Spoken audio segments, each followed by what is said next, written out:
네, 먼저 이 주말 동안에 있었던 정치권 소식을 좀 간추려 드리고 그리고 나서 생활, 경제, 뉴스 쪽으로 가도록 하겠습니다. 자, 트럼프 전 대통령이요, 지난 16일 사기 대출 의혹 재판에서 3억 5,500만 달러의 벌금을 선고받았습니다. 그런데 이제 더 주목되는 점은요, 이런 그 어마어마한 액수의 벌금형이 내려지자 트럼프의 지지자들이 자, 그 벌금을 대신에 우리가 내주자라면서 트럼프 전 대통령이 받은 그 벌금을 우리가 모아서 대신 내주자라는 그런 모금 운동에 나섰다라는 점, 아주 흥미로운 점으로 저는 느껴지고 있어요. 부동산 사업가인 엘레나 카돈이라는 사람은 트럼프와 함께하자, 부당한 판결에 따른 3억 5,500만 달러 벌금에 우리가 자금을 대자라는 제목으로 그 온라인 모금 사이트 GoFundMe라고 잘 아시죠? 거기 페이지를 개설했습니다.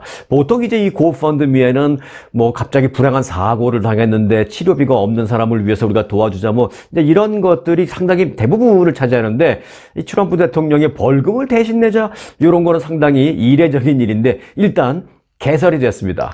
얼마나 모여졌을까요? 일단 그 이 페이지에는요, 개설 지금 한 48시간 정도가 다 돼가는데 2,500건 정도의 기부가 올라왔습니다. 목표액은 물론 벌금형인 벌금을 받은 그 3억 5,500만 달러이긴 합니다만은 뭐 이 정도 모으는 건 뭐 거의 뭐 불가능하리라고 생각이 되는데, 일단 현재까지는 30만 달러가 모금됐습니다.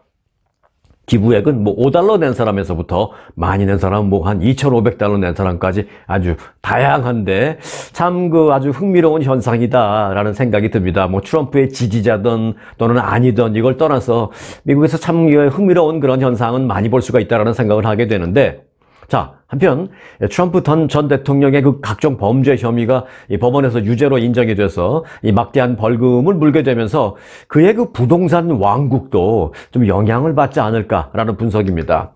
판결 금액 납부를 하기 위해서는요, 야, 이게 3억 5,500만 더 이걸 어디서 모으느냐 막 이런 좀 고민일 거예요 지금. 그런데 이제 그 납부액을 위해서는 부동산 자산을 일정 부분 좀 팔아야 할 것이고 한데, 정상적인 기업 운영도 사실 그 제약을 받게 됩니다. 왜냐하면 뉴욕에서 3년간 기업을 운영 못하게 했고요. 또 뉴욕에 본거지를 두고 있는 금융기관은 트럼프 관련 기업에 론을 해주지 못하도록 판결이 그렇게 내려져 있습니다. 그래서 트럼프 그룹이 역대 최대 위기에 지금 처해져 있는 상황입니다. 트럼프 전 대통령은 앞서 언급한 대로 지난 16일 뉴욕 맨하탄 지방법원에서 사기 대출에 관련된 의혹 재판 선고 공판에서 3억 5,500만 달러 벌금을 내라라는 판결을 받았는데, 이 뉴욕 주 검찰총장이 이게 이제 언제 소송을 제기한 거냐? 지금부터 한 1년 반 전이었죠. 2022년 9월에 트럼프 전 대통령과 그 트럼프 그룹이 은행과 보험사로부터, 특별히 이제 은행으로부터 대출을 더 유리한 조건으로 더 많이 그렇게 대출을 받기 위해서 보유자산의 가치를 좀 허위로 부풀려서 신고했다 라면서 제기한 그 민사소송의 결과가 나온 것입니다.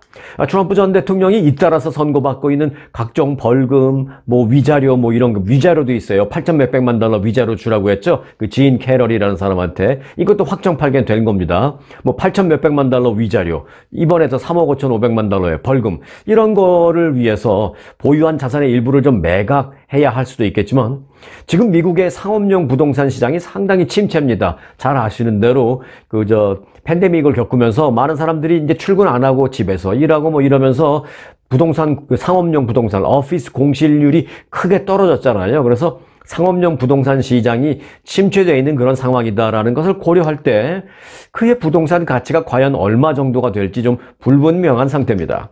트럼프 전 대통령의 자산은 부동산에서부터 뭐 벤처 기업까지 상당히 많은데 세계적으로 무려 한 500개 정도에 달할 것으로 추산되고 있습니다. 이 경제 전문지 포브스는 그의 순 자산을 한 26억 달러 정도로 추산한다라고 밝히고 있습니다. 물론 그런데 지금 대부분 뭐 부동산에 묶여 있는 자산이죠.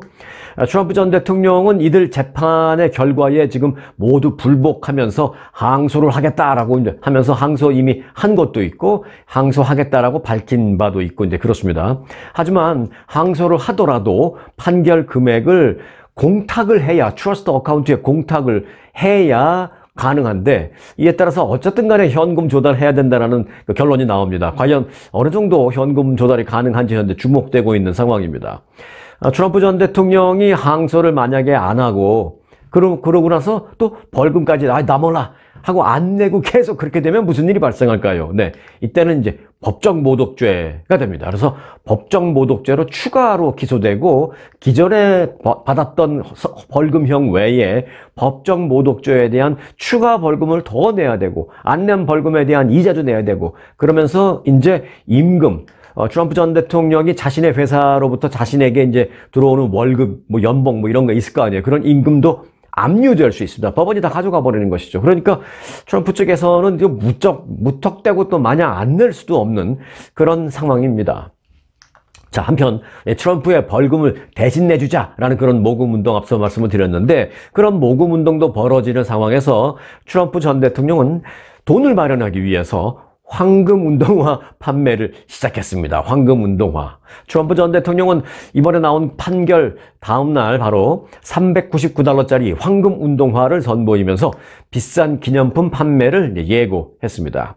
그는 필라델피아에서 열린 신발 박람회 스니커즈 콘이라는 박람회가 있었어요. 스니커즈라는 신발은 이제 유명하죠. 스니커즈 콘이라는 신발 박람회에 등장해서 이 황금 색깔의 성조기가 그려져 있는 트럼프 스니커즈라는 신발, 트럼프 스니커즈라는 신발을 선보였습니다. 한 켤레에 거의 $400 하는 이 비싼 황금색 운동화를 팔아서 기금을 마련할 방침인 것으로 알려졌습니다. 자, 과연 얼마나 팔리고 또 고펀드미에 얼마나 모일지 주목되는 부분인데요. 자, 그런데 한번 생각을 해보실까요? 뉴욕, 라스베가스에도 가면은 트럼프 호텔 있죠. 트럼프라고 쓰여져 있는 거기도 황금색 빌딩 호텔 있고, 뉴욕에도 고층 콘도나 고층 사무실 빌딩에 트럼프라는 로고가 찍혀 있는 그런 것들이 많이 있습니다. 그런데 만일 그렇게 트럼프라는 로고가 찍혀 있으면 사무실이나 콘도의 가치가 더 올라갈까요? 아니면 내려갈까요? 최근 한 10년 정도만을 놓고 분석한 결과가 있는데요. 아주 흥미롭습니다. 부동산 재벌인 트럼프 전 대통령이 대통령에 당선된 이후에 트럼프라는 그 네임 브랜드가 오히려 부동산 가치를 떨어뜨리는 데 기여했다라는 분석입니다. 뉴욕타임즈가 보도를 한 것입니다. 그런데 이제 뉴욕타임즈가 사실 좀 진보 성향의 언론이다라는 걸 감안하고 보더라도 일단 숫자상으로 나온 건 팩트이긴 하니까 한번 보도록 하겠습니다. 부동산 중개업체 시티 리얼티는요, 지난 2013년부터 2023년까지 한 10년간 뉴욕 맨하탄에 있는 트럼프의 브랜드 이름이 달려있는 그 콘도미니엄 7채의 단위 면적당 가치가 평균 23% 하락했다고 평가했습니다. 또 부동산 시장 조사 다른 업체인 애톰이라는 업체가 다른 방법을 적용해서 분석한 결과에서도 같은 기간 동안 이들 건물의 단위 면적당 가치가 평균 17% 떨어진 것으로 평가됐다라고 전했습니다.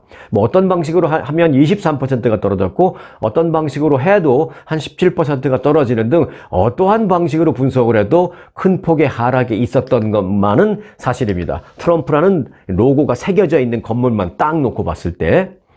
자, 그런데 2013년 이후에 상승세를 지속하던 이 부동산 가치는 트럼프 전 대통령이 대통령에 당선된 2016년을 정점으로 하락으로 전환됐다라는 게 눈에 띄는 부분입니다.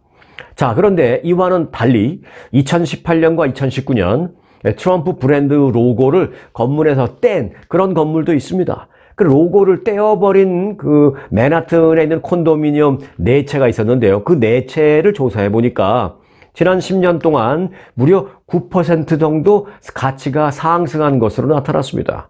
그러면 다른 데도 다 올랐으니까 올랐겠지?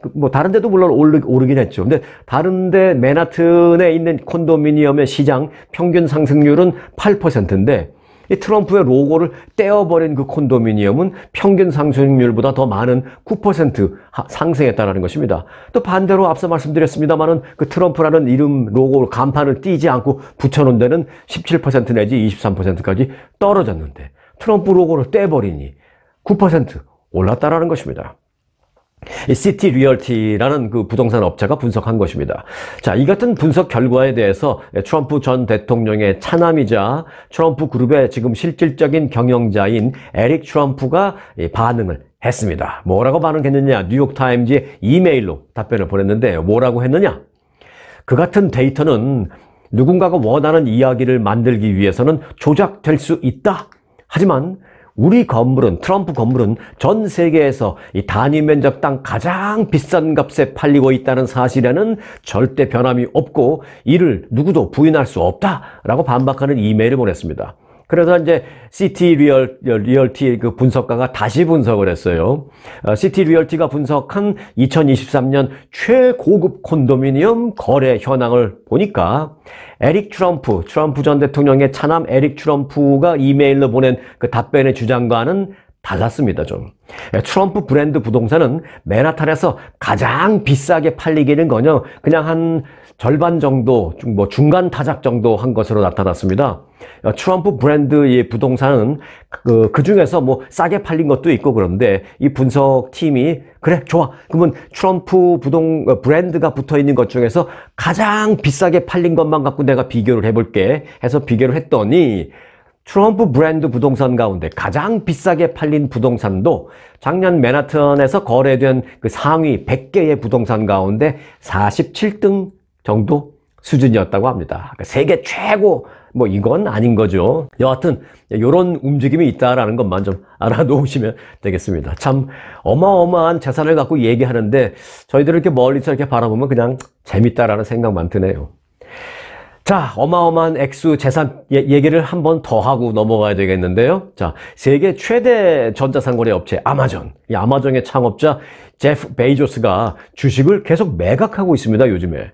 증권 당국에 제출된 그 보고서에 따르면 이 제프 베이조스는 지난 13일과 14일 이틀간에 걸쳐서 아마존의 주식 약 1200만 주를 팔았습니다. 매각 가격은 주당 평균 169달러 50센트로 총 매각 규모는 약 20달러에 달합니다. 20억. 죄송합니다. 이 억자가 들어간 것과 안 들어간 것과는 하늘과 땅 차이인데 제가 억을 빼먹을 뻔했네요. 약 한 20억 달러에 달합니다. 제프 베이조스의 대규모 주식 매각은 그런데 이게 처음이 아니고요. 이달 들어서만 이게 벌써 세 번째입니다. 한 달에 벌써 세 번째예요, 이게. 앞서 두 차례에서도 1200만 주씩 20억 달러 규모의 주식을 매각한 바 있습니다. 그래서 제프 베이조스가 이달 들어서 판 주식은 총 한 60억 달러로 늘어났습니다. 매각 사유에 대해서는 공식적으로 밝히지 않았습니다. 제프 베이조스는 2021년 앤디 제시 현 아마존 CEO에게 자리를 넘기면서 경영 일선에서는 물러났습니다. 그리고 나서는 이제 뭘 하려고 그러는지 아마존 주식은 계속 팔고 있는 거예요, 지금. 베이조스는 지난해 11월 아마존 본사가 있는 워싱턴주 이 시애틀에서 플로리다주 마이애미로 이사했다라고 밝혔습니다.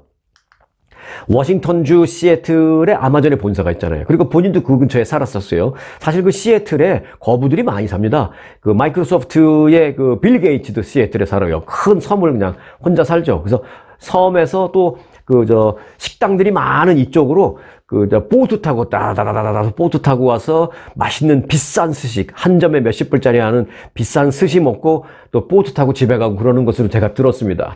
마이크로소프트의 빌 게이츠도 그렇고 색소폰 부는 사람 누구죠? 색소폰 잘 부는 사람, 그 사람도 거기 살고. 자, 그런데 이제 제가 이 얘기를 하려고 그런 게 아니라 워싱턴주에서 왜 제프 베이조스가 플로리다주 마이애미로 자신의 본사가 거기 있음에도 불구하고 그리고 자신도 거기 오래 살았음에도 불구하고 주식을 계속 파는 이때에 왜 플로리다 마이애미로 이사를 갔을까요? 네, 텍스 때문입니다.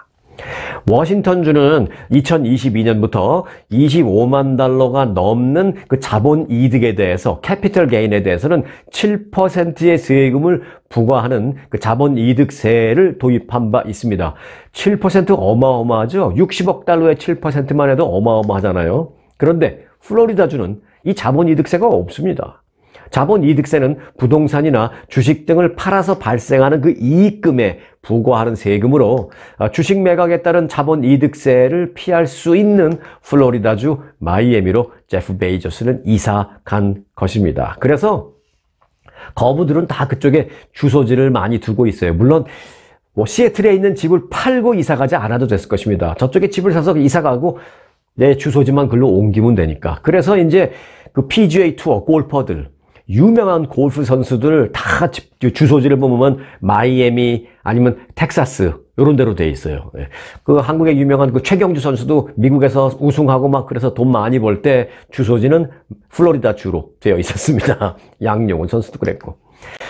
자, 다음 소식입니다. 한인들에게 LA에서 가장 아름다운 교회로 잘 알려진 렌츠 팔로스 버디스의 유명한 유리교회. 유리교회는 이제 우리 한국 사람들이 이제 붙인 이름이고 정식 이름은 따로 있지만 우리 한인들에겐 유명한 팔로스 버디스의 유리교회가 지금 무기한 폐쇄됐습니다.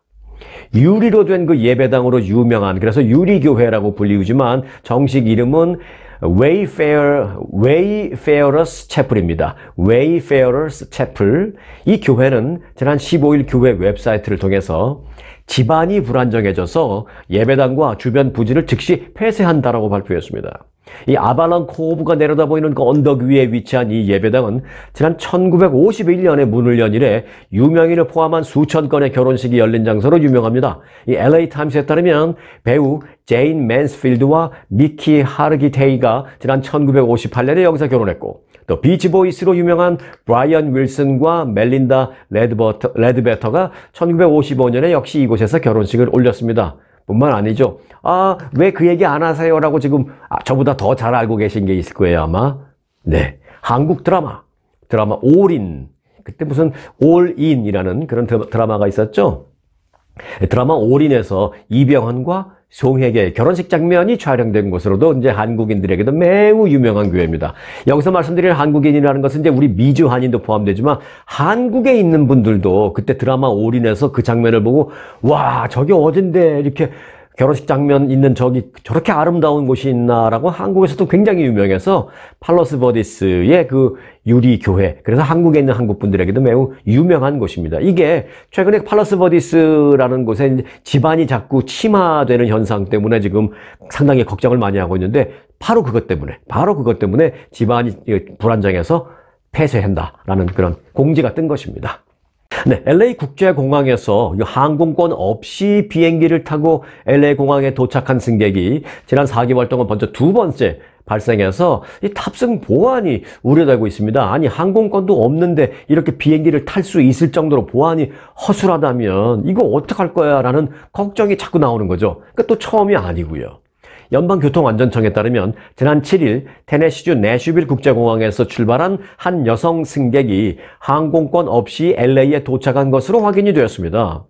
연방교통안전청은 이 해당 여성은 내슈빌 공항에서 출국 전에 문제없이 검색대를 그냥 통과한 것으로 밝혀졌습니다. 이해할 수 없죠. 아메리칸 항공 여객기를 타고 LA 공항에 도착한 것으로 드러났습니다. 자, 그래서 FBI가 개입합니다. FBI는 항공 티켓 미소지자가 LA 공항에 도착했다라는 신고를 접수했다며 현재 그 해당 여성은 구금된 상태로 수사를 받고 있다라고 전했습니다. 앞서 지난해 11월에도요, 11월 4일이었죠. 그 러시아 국적의 한 남성이 항공권도 없고 비자도 없고 뭐 여권도 없고 도대체 이 남성은 어떻게 비행기를 탔는지 덴마크에서 LA 공항으로 오는 비행기에 타서 LA로 입국을 했습니다. FBI에 따르면 이스라엘과 러시아 신분증을 가진 그 세르게이라는 한 남성이 덴마크에 있는 코펜하겐에서 스칸디나비아 항공 여객기를 타고 LA 공항에 입국했다라면서 밀항 혐의로 최근 93일의 그 징역형을 받았고 $2,174의 벌금을 부과받았다라고 밝혔습니다. 그런데 저는 이 사람이 뭐 징역형을 받고 벌금을 부과한 거에 관심이 있는 게 아니라 도대체 어떤 과정을 겪었길래 이렇게 아무것도 없이 국제선을 타고 미국에 들어올 수 있었는지 이 부분을 철저히 조사하고 뭐 실수가 있었거나 무슨 결탁이 있었거나 뭐 눈 감아주는 어떤 부분이 있었거나 한다면 이건 치명적인 보안의 우려이기 때문에 철저한 책임 소재와 규명이 있어야 한다. 저는 그렇게 생각합니다. 자, 다음 소식은요, 조금 지저분한 스토리를 좀 전해드리겠습니다. 이 네덜란드를 떠나서 미국으로 향하던 항공기 짐칸에, 이 앉은 우리 머리 위에 있는 그 짐칸에서 갑자기 비행 중에 뭐가 후두둑 떨어졌는데 뭐가 떨어지나 봤더니 짐칸에서 갑자기 구더기가 후두둑 쏟아져서 비행기가 결국 회항하는 일이 발생했습니다.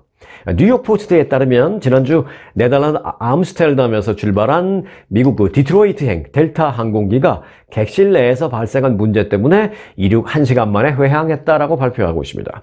당시 기내에서는 좌석 위 그 짐칸에 있던 가방의 문이 열리면서 승객 머리 위로 구더기가 쏟아지는 사고가 발생한 것으로 전해졌습니다. 이건 제가 전해드리기도 지금 막 좀 편치가 않은데 들으시는 여러분들도 편치 않으시죠? 지금 막 인상 찡그리고 계시죠? 그런데 이 정도는 우리가 참아야 됩니다. 왜요? 그걸 겪었던 사람을 생각하면 이 정도는 우리가 참을 수 있을 것 같습니다. 겪었던 사람은 얼마나 끔찍했겠습니까? 앉아있는데 위로 막 구더기가 떨어졌다면. 자, 그래서 해당 비행기에 탑승했던 한 승객은 이렇게 말하고 있습니다.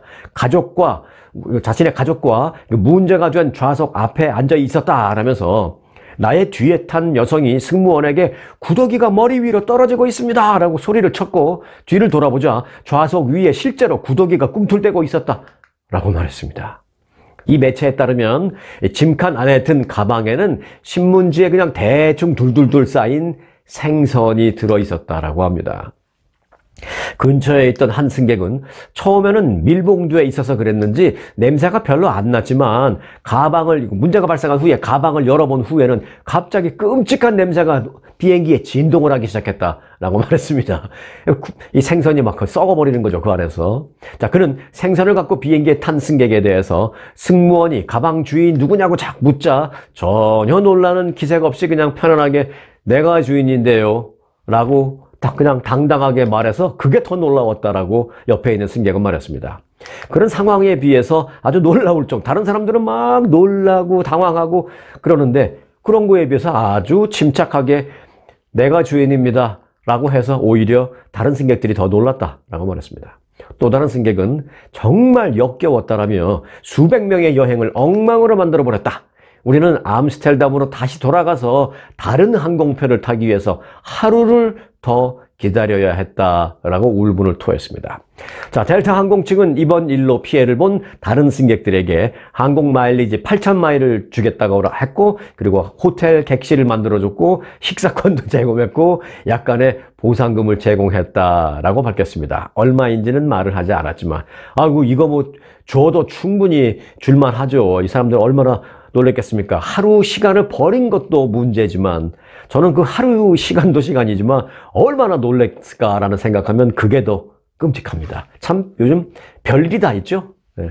자, 한국 뉴스를 좀 몇 개 간추려 드릴까 하는데요. 지금 한국의 그 의료 대란이 예사롭지 않기 때문에 이 부분을 좀 먼저 좀 전해 드릴까 합니다. 한국 정부의 그 의과대학 정원 확대에 반발하는 전공의, 여기서 말하는 이제 전공의라는 것은요, 우리가 아는 인턴 그리고 레지던트들을 말하는 것입니다. 그걸 다 마치고 나면 이제는 전문의라고 부르죠.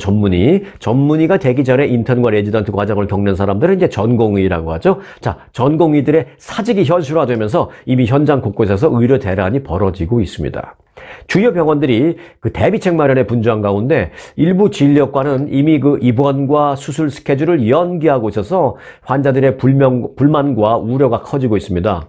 의료계에 따르면 이른바 한국의 빅5 병원이라고 불리우는 서울시내 대형 병원들은 전공의들의 집단 사직을 기정사실화하고 수술 스케줄 등을 미리미리 조율하면서 대응책을 준비하고 있다고 합니다. 자, 서울의 빅5 병원이라는 것은 어디냐? 서울대병원, 세브란스병원, 삼성서울병원, 서울아산병원, 서울성모병원들입니다. 이 빅5 병원의 인턴과 레지던트 등 소위 전공의들은 전원 사직서를 제출하고 이제 한국 시간으로 20일 오전 6시를 기해서 근무를 중단하기로 그렇게 결정한 상태입니다. 미국으로 본다면, 미국 서부 시간 LA 기준으로 본다면 오늘 오후 1시입니다. 자, 세브란스 병원은 이미 전공의의 총파업을 가정한 채 내부에서 수술 스케줄 조정에 착수한 상태입니다. 그 밖에 서울시내 주요 병원들도 이미 취소 또는 연기 등 수술 스케줄이 계속 조정되고 있다는 사례가 속출하고 있습니다. 대부분의 병원은 가용할 수 있는 인력이 제한적일 것으로 보고 응급이나 위중한 수술에 우선순위를 두고 하겠다는 것입니다. 그러니까 응급이나 위중이 아니면은 일단 수술 다 캔슬 되는 것이죠. 서울대병원에서 제왕절개로 쌍둥이를 출산할 예정이었지만 수술 하루 앞두고 연기를 통보받았다라는 한 환자의 사연도 전해지고 있습니다. 또 오랫동안 기다려온 부모님의 목 디스크 수술이 무기한 연기돼서 너무나도 당황스럽다라는 한 보호자의 성토도 있었고요. 당장 분만을 앞두고 출산 시 무통주사를 맞기로 되어 있었는데 그 무통주사가 불가능하다라는 통지를 하루 앞두고 받았다라는 임신부 등 여러 가지 사례가 지금 온라인에서 확산되고 있습니다. 한국의 복지부 산하 의료기관인 국립암센터마저 전공의의 집단 사직이 가시화되면서 수술 일정이 계속 조정되는 그런 모양새입니다. 말이 좋아 조정이지 연기나 캔슬입니다. 또 다른 예로는요, 난소암으로 국립암센터에서 수술 일정을 잡았는데 무기한 연기되는 통보를 받았다는 내용도 있고요. 수술을 앞두고 입원을 했다가 급히 수술이 한 달 뒤로 밀리는 바람에 입원한 지 하루 만에 쫓겨나듯이 퇴원했다라는 그 보호자들의 증언도 나오고 있습니다. 이 보건의료노조에 따르면 체혈이나 요도관 삽입 또는 환자로부터 수술 전에 동의서 서명을 받는 확인 등 소위 이제 인턴들이 맡았던 그런 업무를 이 간호사들에게 맡기는 경우도 지금 계속해서 보고되고 있다고 합니다. 이 한국의 간호계에서는요, 이 전공의들의 그 집단 행동으로 인한 의료 공백을 우리가 할 수 있는 한, 메꿀 수 있는 한 메꾸는 데에 참여하겠다라고 이 간호사협회는 그렇게 선언을 한 상태입니다.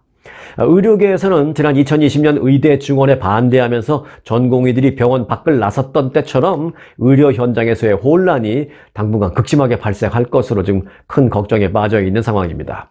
어떤 정책의 추진 과정에서 애꿎은 환자들의 심각한 피해가 발생하지 말아야 할 텐데 이미 어느 정도 피해가 좀 벌써 나오는 것 같아서 아주 걱정입니다. 한국 소식을 전해드렸는데 한두 개만 좀 더 전해드릴게요. 한국인이 이제 병원 얘기가 나왔으니까 이걸 좀 제가 추가로 전해드립니다. 한국인이 연간 평균 6.8건의 의료 방사선, 엑스레이, 의료 방사선 검사를 받는 것으로 집계됐습니다. 이건 꼭 뭐 엑스레이뿐만이 아니라 여러 개가 있어요. 뭐 CT 촬영도 그 중에 하나가 될 수 있고 또는 뭐 내과가 아니더라도 치과에 가서 받는 것도 마찬가지겠죠. 자, 한국의 질병관리청이 발표한 의료 방사선 이용 현황 자료에 따르면 국민 1인당 연간 의료 방사선 검사 건수는 이거 저는 생각했던 것보다 굉장히 많다라는 생각입니다. 지난 2020년에 5.9건, 2021년 6.4건, 2022년 6.8건으로 3년째 계속 늘고 있습니다. 그런데 이제 그럼 다른 나라와 비교해 볼까요? 아니면 세계 평균과 비교해 볼까요? 세계 평균은 1년에 0.6건입니다. 그러니까 세계 평균은 1년에 한 건도 못 미치는데 한국은 거의 7건 가까이 되는 것이죠. 6.8건. 11배 이상 세계 평균보다 많은 수준입니다.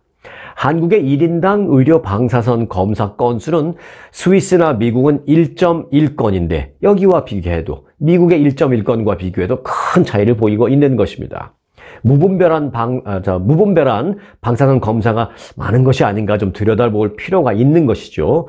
또 다른 측면에서는 뭐 좋은 것도 있죠. 그만큼 뭐 건강검진이나 이런 거를 자주 받으니까 그런 차원에서 검사 건수가 올라갈 수도 있습니다. 그거는 이제 긍정적인 측면인데, 근데 아무리 긍정적인 측면, 건강검진 이런 걸 해도 뭐 1년에 막 건강검진을 4번, 5번 받는 건 아니잖아요. 그 건강검진을 감안하더라도 미국과의 차이가 너무 많이 나니까 들여다볼 필요가 있다는 것입니다.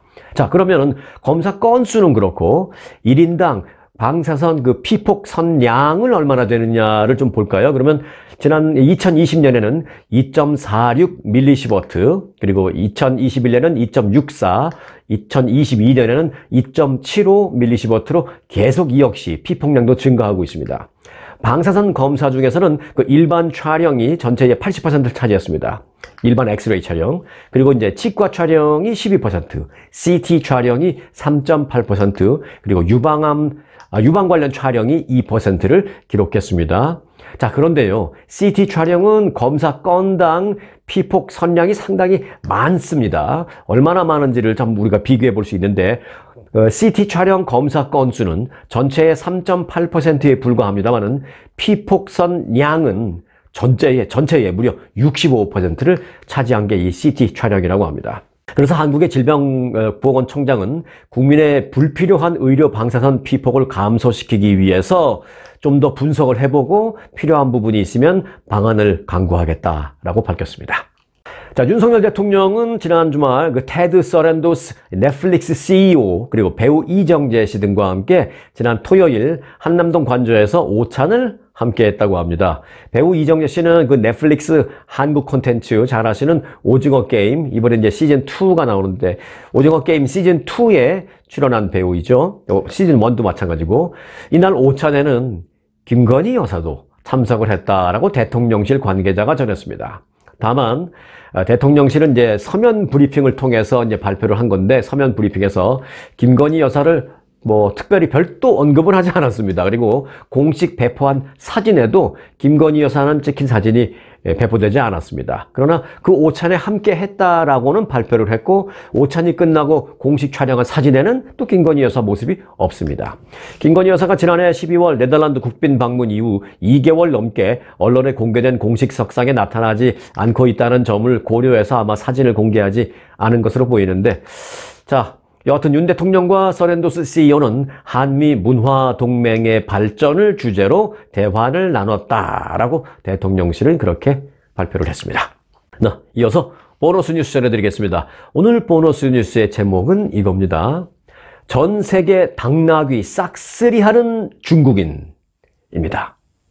이게 무슨 얘기냐? 스토리는 이렇습니다.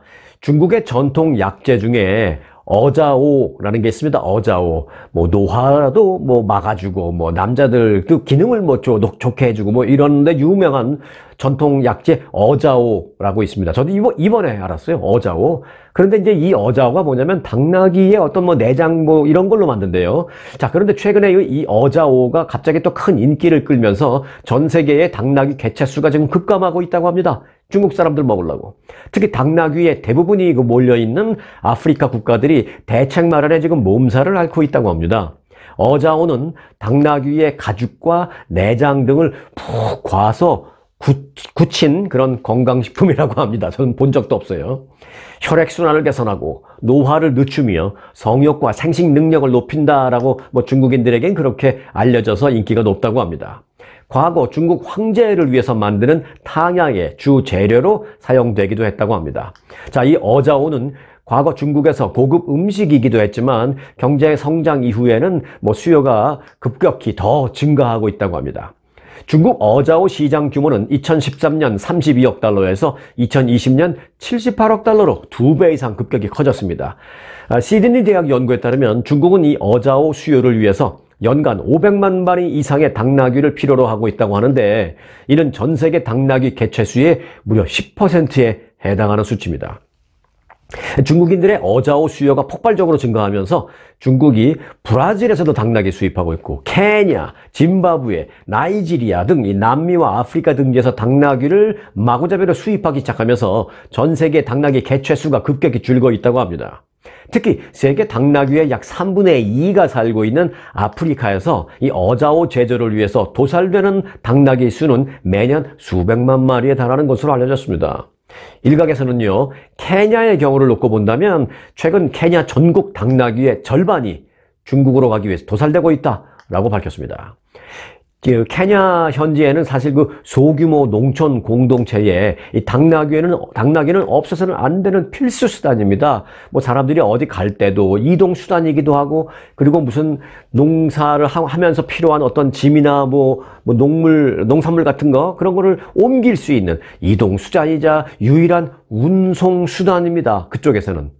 하지만 이 당나귀 개체수가 급격히 감소하면서 당나귀가 없어지니까, 마을에 당나귀가 없어지니까 이제는 어떻게 되느냐, 그냥 그저 가난한 사람들이 당나귀 대신에 짐을 끌고 가는 등 가난한 현지인들의 삶을 지금 파괴하고 있다라고 현지 언론이 전하고 있습니다.